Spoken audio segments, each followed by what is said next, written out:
cek. Assalamualaikum warahmatullahi wabarakatuh. Halo teman-teman semua,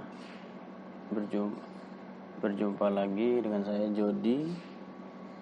Pada video kali ini saya akan membahas tentang analisa struktur portal tak bergoyang dengan menggunakan metode cross.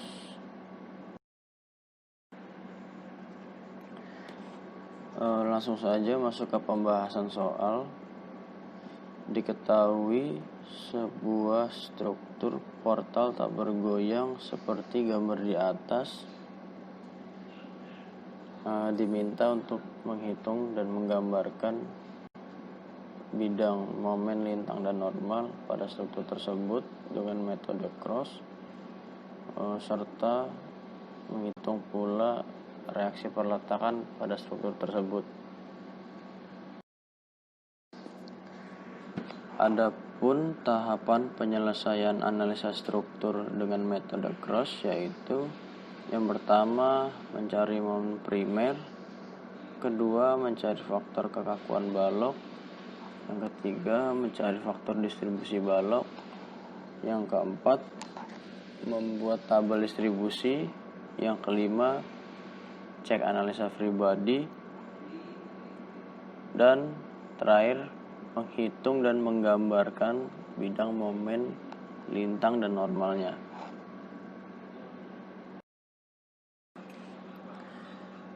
Tahap pertama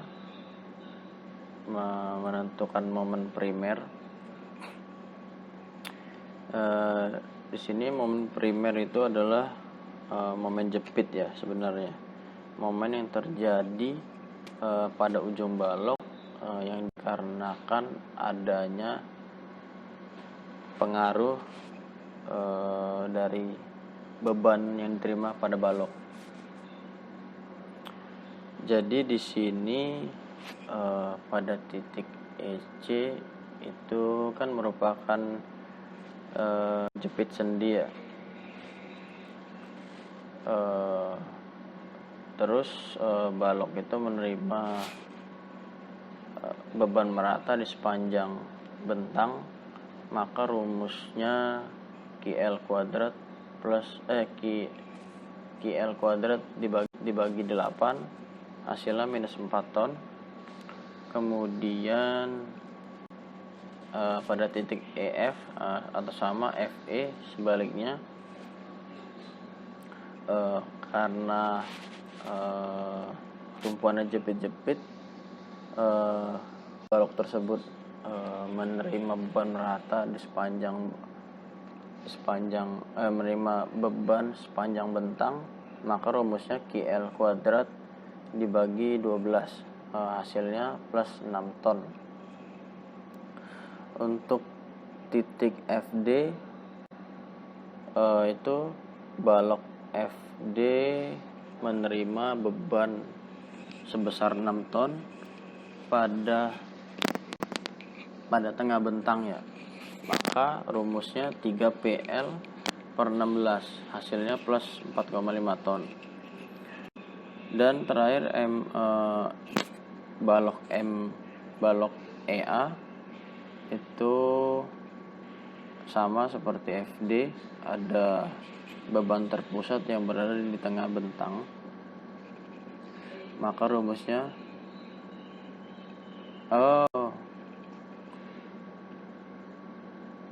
rumusnya beda dengan FD, karena kalau FD posisi tumpuannya jepit sendi, sedangkan EA itu jepit-jepit, maka rumusnya PL per 8 ya, maka hasilnya 2 ton. Dan untuk momen primer ini sendiri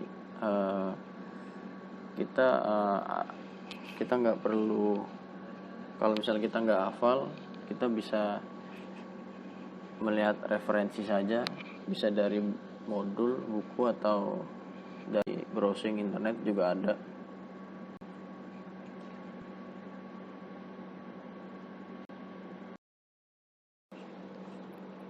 Tahap 2 menentukan faktor kekakuan balok. sebelum kita menentukan faktor kekakuan balok, kita harus mengetahui syarat-syaratnya terlebih dahulu, seperti untuk balok dengan tumpuan jepit-jepit itu menggunakan rumus 4EI per L, sedangkan balok dengan tumpuan jepit sendi kita menggunakan 3EI per L. Nah, di sini kita bisa lihat untuk jepit sendi itu terlihat pada titik EC dan FD.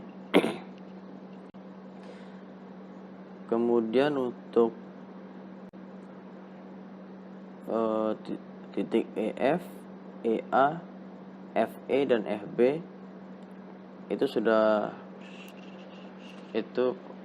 jepit-jepit, maka sudah bisa dipastikan menggunakan rumus 4EI per L. Setelah kita mengetahui syarat tersebut, maka kita tinggal masukkan saja angkanya untuk mendapatkan faktor kekakuan baloknya.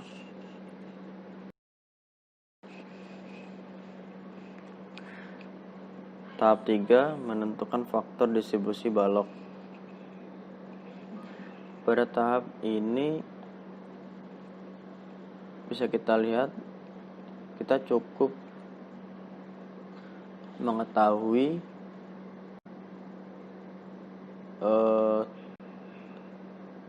tempat titik simpul. Contoh pada gambar ada di titik E dan F.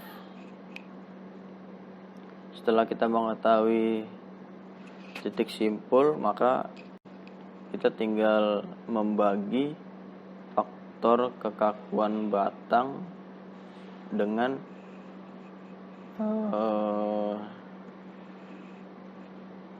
jumlah total kekakuan batang terhadap titik simpul.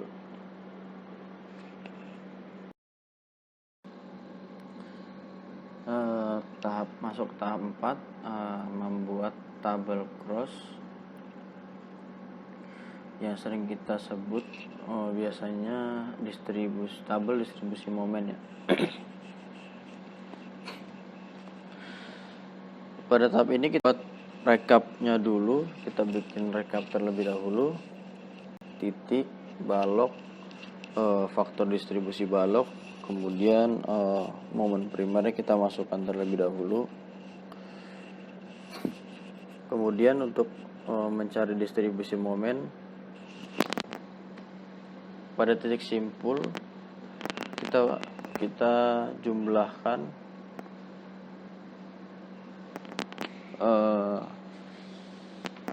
momen primer di setiap batang pada titik simpul E. Kemudian hasilnya kita kalikan dengan faktor distribusi di setiap balok. Setelah didapat distribusi momen, itu kita masuk ke tahapan induksi. Pada induksi ini apabila salah satu sisi balok bebas tidak terikat, maka distribusi harus dibagi 2. Jadi pada kasus ini untuk EA itu dari titik E-nya masih mengikat dengan yang lain, tetapi untuk AE-nya dia dari AE-nya bebas, maka harus dibagi 2. Begitupun dengan titik EF, EF dan FE, kemudian FB dan BF. Seperti tanda yang sudah saya buatkan arah tanda panahnya.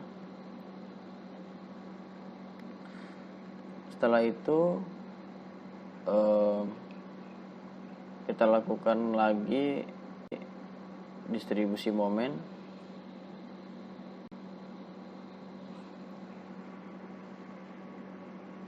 Dari hasil yang didapat, induksi pada titik E yaitu 0,21 itu kita kali dengan faktor distribusi balok di setiap balok pada titik simpul E. Setelah didapat hasilnya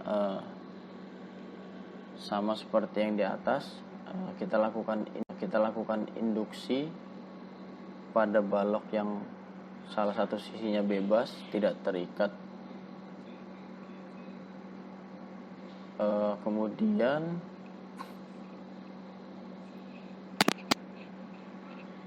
apabila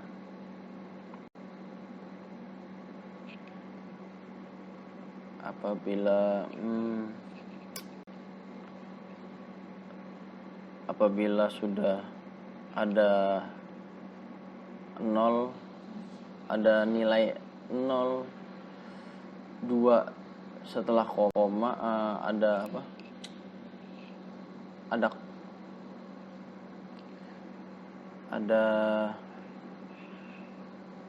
ya minimal, anggap aja minimal 2 0 lah di belakang koma, itu menandakan sudah mendekati dengan 0, maka sudah cukup untuk melakukan distribusi momen. Kemudian masuk ke perhitungan momen ujung. Itu kita dari momen primer itu kita lakukan penjumlahan ya. Untuk momen ujung pada balok EC didapat minus 5,33, pada titik EA plus 0,24, titik EF plus 5,09, pada titik AE 2,86, titik FE minus 6, titik FD plus 5,15, titik FB 0,85, dan titik BF plus 0,41. Untuk yang minus, untuk yang negatif, arahnya searah putarnya searah jarum jam. Untuk yang positif itu arahnya berlawanan dengan jarum jam ya. Kemudian kita melakukan kontrol pada titik simpul, pada masing-masing titik simpul E dan F. Kita coba minus 5,33 plus 0,24 plus 5,09 sama dengan 0, maka oke, maka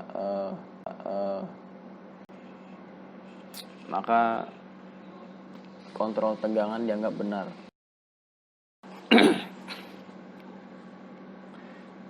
Masuk tahap 5 ke analisa free body. Pada tahap ini kita pecah-pecah dulu ya, kita pisahkan, kita uraikan dulu masing-masing balok dengan dua tumpuan. Kemudian dari perhitungan tabel distribusi momen, tabel cross tadi, kita rekap terlebih dahulu untuk momen dan arahnya. Kemudian kita cari reaksi perletakan di setiap balok. Ini kebetulan ada 5 balok ya. Untuk CE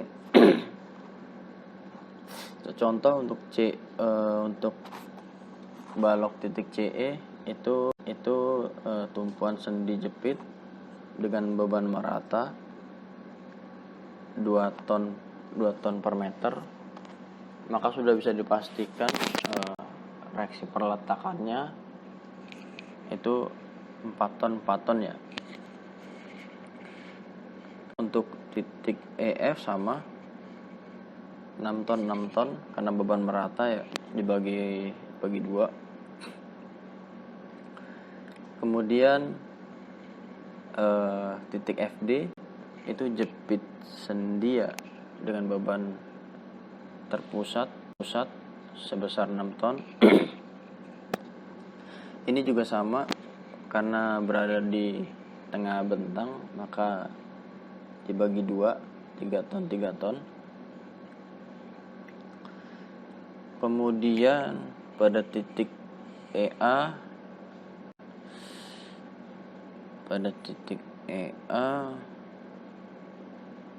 ini juga sama seperti FD, dibagi dua karena dia beban terpusat yang berada di tengah bentang, 2 ton.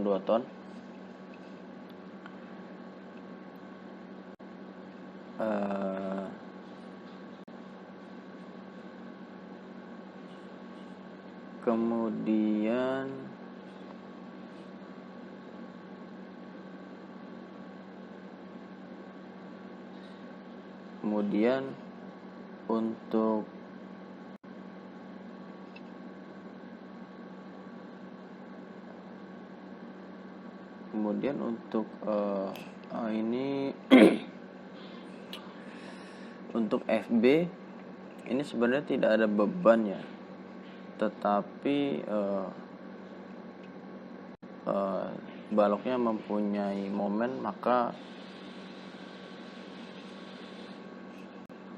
itu nanti saja, kita masuk itu dulu. Jadi setelah kita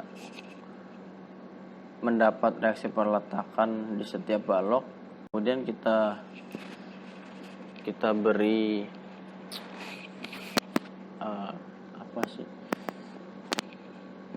distribusi di setiap, kita kasih pengaruh momen yang terjadi di setiap meter pada bentangan balok tersebut. Contoh pada titik EC jepit sendi itu ada momen sebesar 5,33, maka 5,33 dibagi 4 sama dengan 1,33, ditaruh di ujung balok C dan balok titik E, yang kemudian dijumlahkan. Untuk itu yang pertama 4 ton plus positif karena arahnya ke atas, terus dikurang 1,33 ton minus hasilnya 2,67. Terus kemudian untuk yang titik E, balok pada titik E itu 4 ton ditambah sama 1,33, tapi dia positif ya, maka hasilnya 5,33 ton. Kemudian kita cek kembali reaksi perletakannya setelah adanya distribusi momen ya, yang kita kasih ada reduksi dan ada reduksi ya terhadap pengaruh momen. Kita cek salah satu balok CE 2,67 ditambah 5,33 sama dengan 8. Itu benar, berarti oke ya. Kemudian pada titik EF itu juga sama, masukkan momen dari ujung balok, terus dibagi dengan panjang bentang balok, kemudian dilakukan penjumlahan kembali. Namun kita perlu memperhatikan arahnya, arah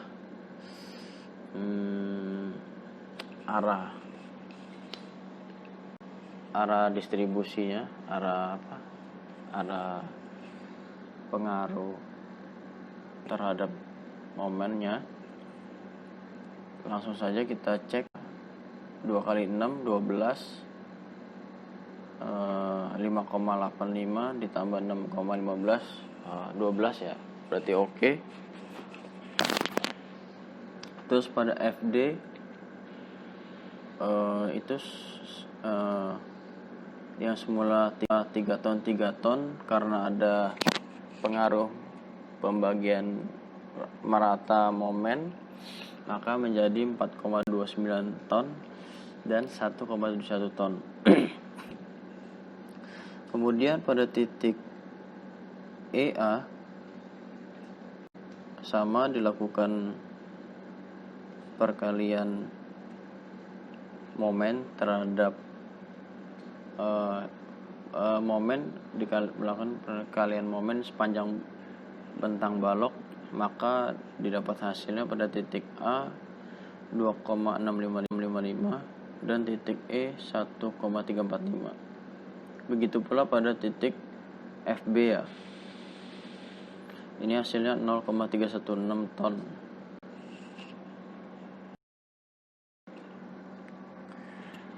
Masuk ke tahap selanjutnya, kita untuk menghitung dan menggambar bidang momen ya.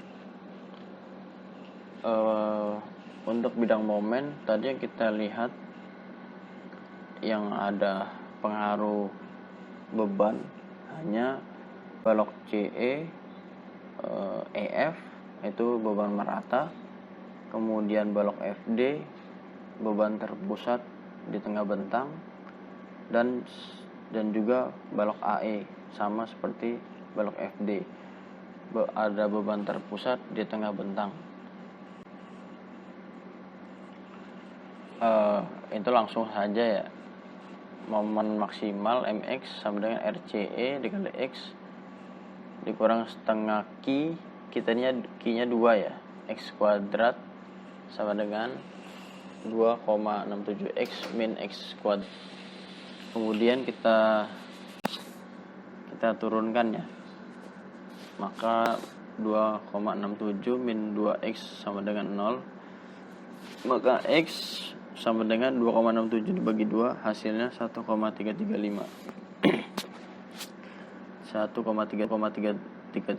meter. Maka titik maksimumnya berada di bentang 1,335 meter. Kemudian dimasukkan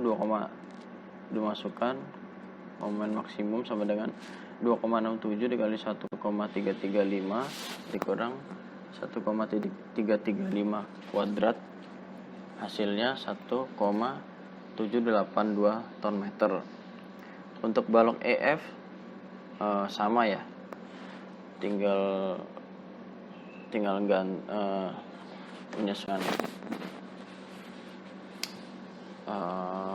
menyesuaikan sama vertikal sama pembagiannya aja ya. Untuk balok FD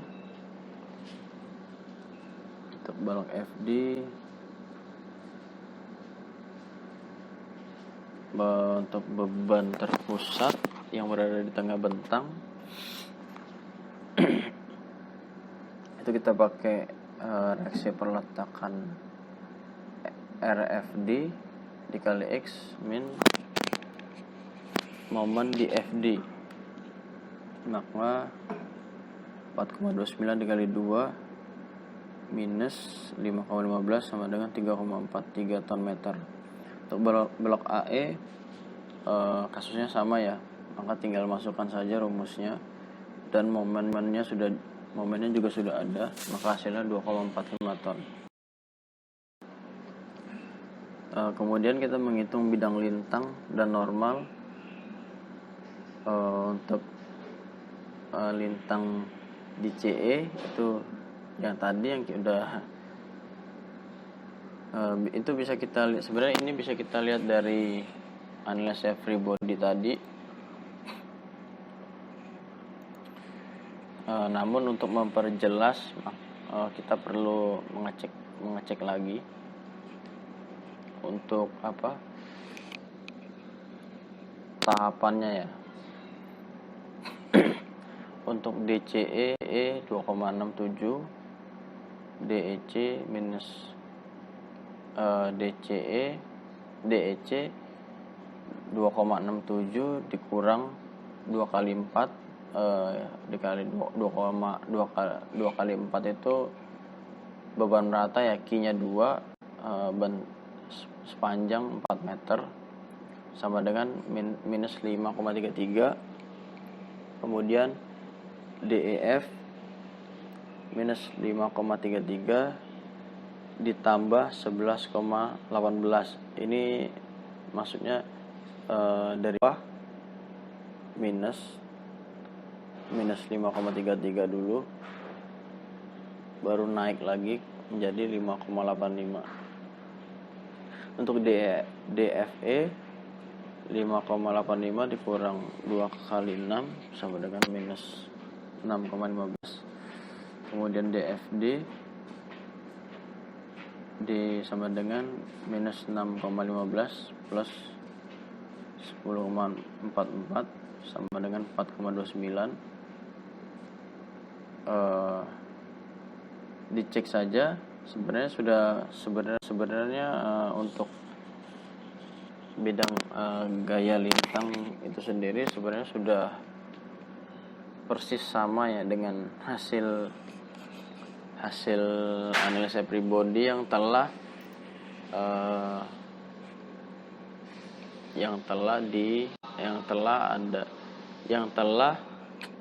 dijumlahkan terhadap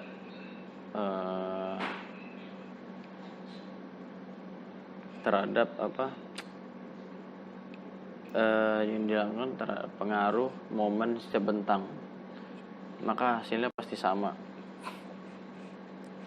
Kemudian ada gaya normalnya ya.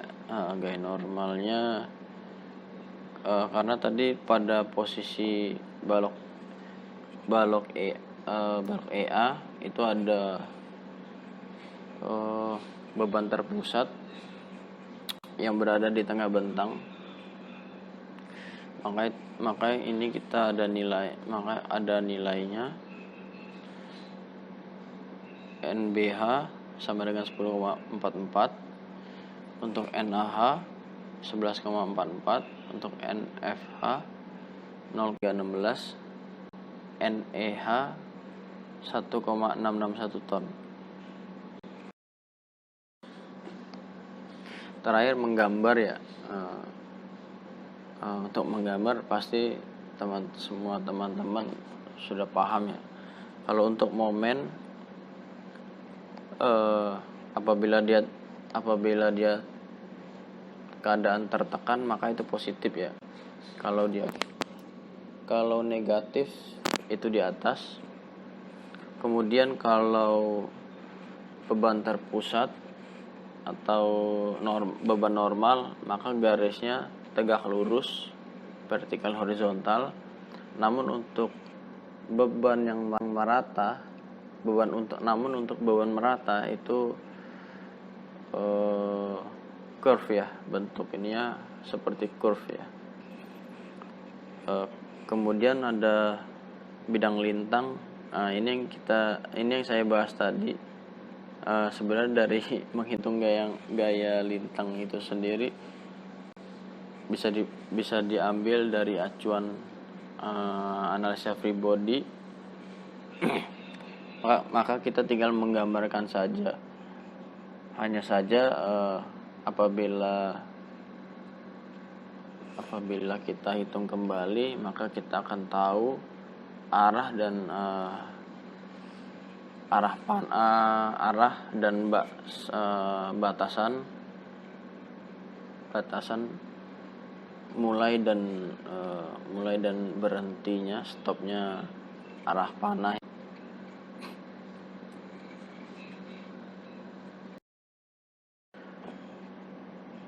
Dan yang terakhir ini ada gambar gaya normal ya. Ini kenapa ada gaya normal? Karena adanya pengaruh terhadap beban terpusat yang diberikan pada balok EA di tengah bentang. Maka namun ini tetap tidak bergoyang karena karena